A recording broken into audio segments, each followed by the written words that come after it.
Hello everyone, welcome back to Red Hills Season 3, Episode 99. I am J-Dubs, and this is Minecraft 1.15.2 on redhill.mymc.io. Today we're going to create an epic bunker defense system and maybe create a few automatic farms. I'm so glad you're here with me today. I have a lot of plans. Wait, what? J-Dubs, haven't you heard? The world is resetting in less than a week. The world's resetting? Stop messing around and get packing. Oh, that changes things slightly. I might have to change my plans a bit.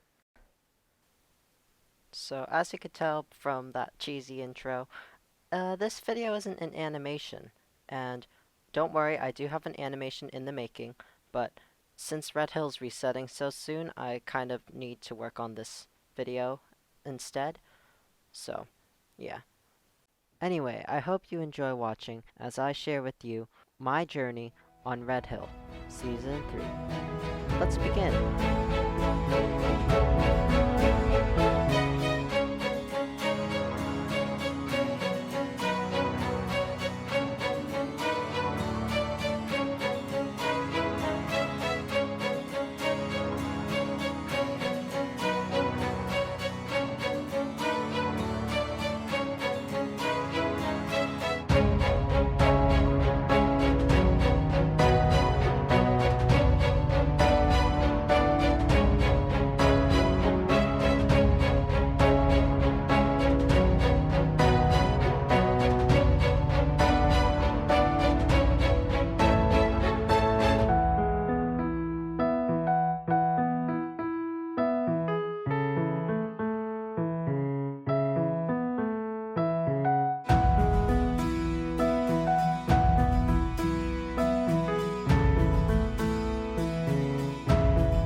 This is where it all started.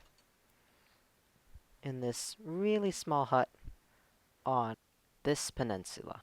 So, I was invited to Red Hill by Wesley and some other friends, and when I started off here, I just I only had 3 double chests of items, and I just stored it in this tiny hut. And my friends stored their items in just stacks of chests over here. We had some nice community areas, such as like down here. There was this library where you could do your enchanting and stuff, and we originally intended to expand this area into some sort of underground base, but we never got to that project. In my early days, farming was a significant part of Red Hill. We didn't have all these fancy automatic farms that we have now on this island, so I did manual farming jobs such as like harvesting crops inside this quad farm for in exchange for diamonds. I then used those diamonds and invested them in a shop. This peninsula was where I started out, and I still have a lot of fond memories of it. However, I didn't stay here for too long. I didn't keep my items here for too long. Wesley and I had some conflicts at the time, and so I wanted to move somewhere else to make sure my items were safe. So, I random teleported and found a nice desert area where I could stick my next base.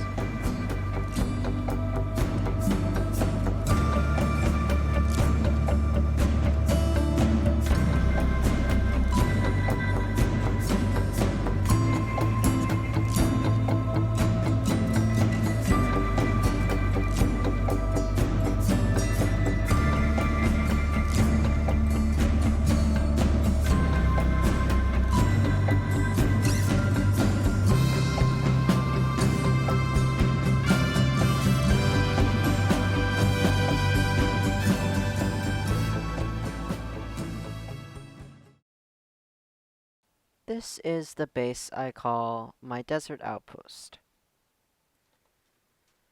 The defenses are not actually for defending against players, they're actually for mobs. So, mobs won't wander past these magma blocks, and phantoms that fly into the walls because they're trying to get me inside, they burn up. Side, I have basic setups here with the essentials, and then I have a nice storage area here. Over here, there's a basic enchanting setup, and I have a semi-automatic turtle farm. Over to the side here, I have a semi-automatic crop farm, and a monument to some strange stuff that happened when I played around with admins. And I ended up getting a free pig spawner from this. Yeah, a pig spawner. Thanks, Jeff.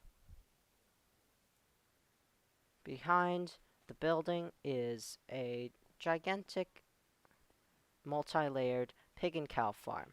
So all the pigs and cows will just spawn up here from these spawners, and they'll walk off the edge and get into the water stream here.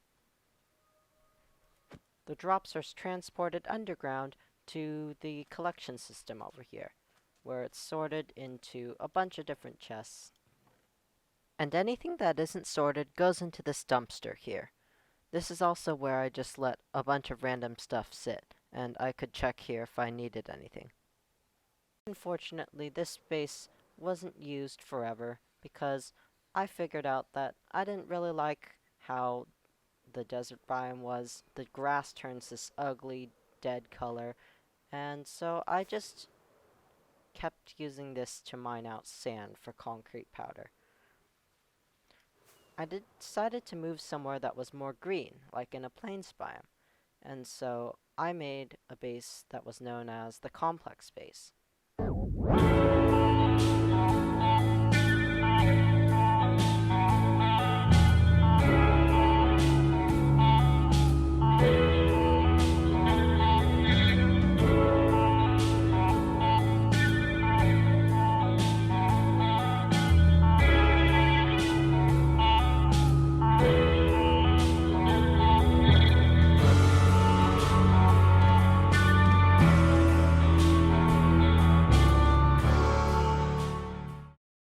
I named the complex space for the large amount of buildings that it has. This building right here is the first one that I made, and it's actually in the sky. So this is a drowned farm. It didn't used to work very well, but looks like we have one now, so I don't know. Next, after the drowned farm, I built up this building here. This is a super smelter, and it has 24 furnaces. It doesn't work anymore because I removed all of the redstone, but it worked pretty well when it did. I also have a nice little setup here for grindstone, stone cutters, anvils, and some storage over here too. So the idea of this base was that there were going to be a bunch of farms above ground, such as this semi-automatic sweet berry farm, and below ground there was going to be a bunch of machines that took outputs from the farms and used them, such as, for example, an XP vault. So the XP vault would take cactus from a cactus farm and use bamboo from a bamboo farm to smelt it. That would give green dye and also give you XP when you take out the green dye from the furnace. Some farms I ended up building are this multi-purpose field, which has a water washing system that will wash all the item drops into one central collection stream for easy pickup. I applied the same concept to an indoor orchard. I also made some zero-tick bamboo, sugarcane, and a cactus farm. So to get into the underground, you had to go through this fake beacon, and so you can kind of see the remains of it. I took the resources out, but you would enter a key card and you would be granted access into the underground. When you fell down, you'd be inside this long corridor where we could interrogate you and figure out why you wanted access. If they weren't allowed, we could flip this lever, and yeah, it wouldn't be a very happy day for them. Down here, it was originally intended to have a large storage system along with a bunch of machines, but we eventually decided that having a base underground wasn't the nicest of ideas, so we didn't keep going with this idea, unfortunately. An important part of the base were these houses, so my friends built houses here, and this is where they kept all their items. We did a lot of fun stuff and pranks there. And at the end of the street here, there are some buildings, including this one called the Mug Building. And this is for a game known as The Mug, which is a tag game that Ninja Melon invented. And, maybe we'll continue it in the next reset. The complex base is full of so many different places, and we did a lot of fun community events together here. But the thing is, I didn't stay here forever because I wanted an actual base that was kind of like standalone and could support itself, rather than just a bunch of buildings. So then I decided to build the Snowflake base.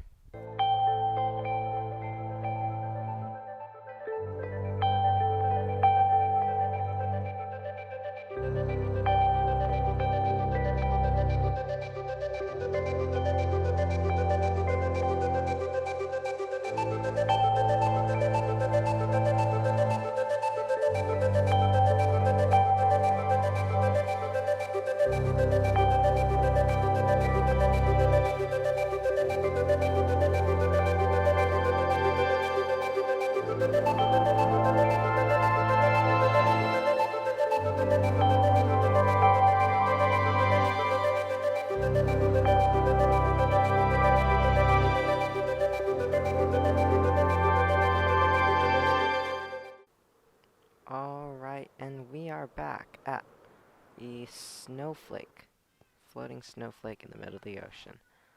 So, this is my latest base, and the base I was still working on when I received news of the reset. So, this base is in the middle of an ocean, specifically inside a coral reef biome, and I chose this biome because coral reefs look pretty cool, and also out in the middle of the ocean, there's not many other places for mobs to spawn, so it would let us make some pretty good mob farms here. At the entrance, there are two dispensers where you can flip the lever, and they'll just continuously dispense you items. So there's one for fireworks, and there's one for golden carrots.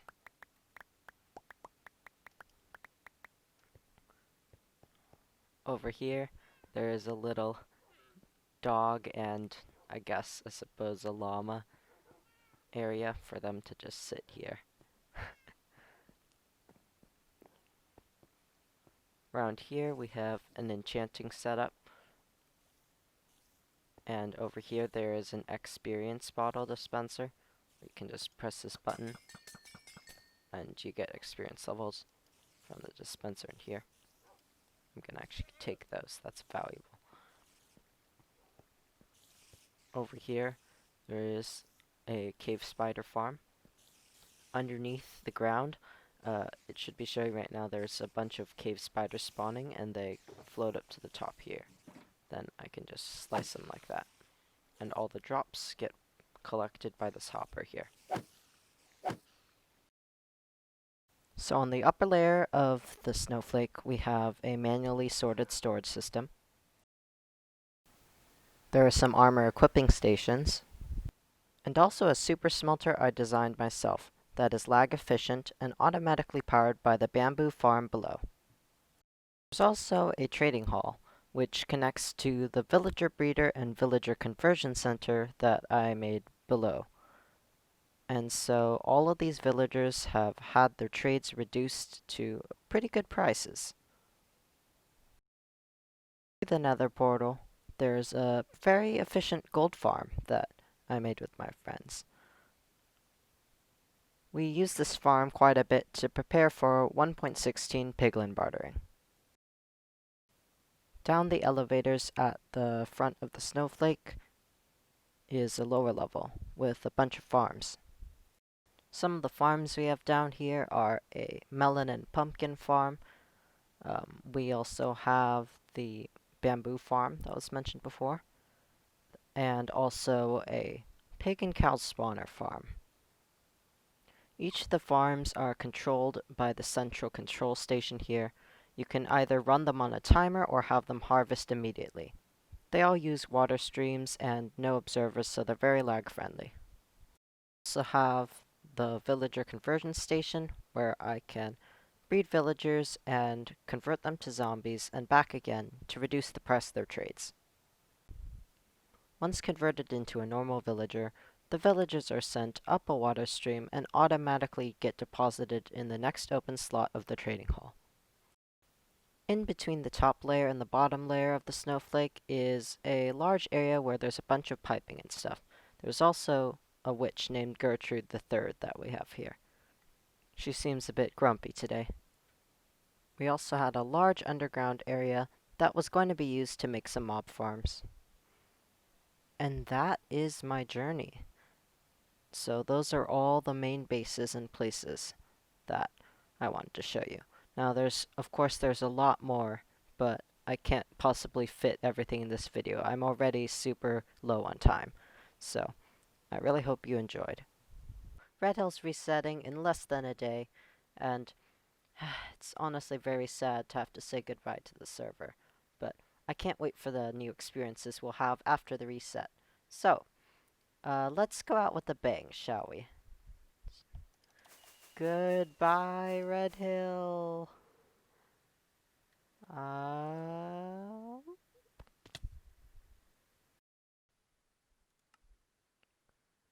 See you guys later.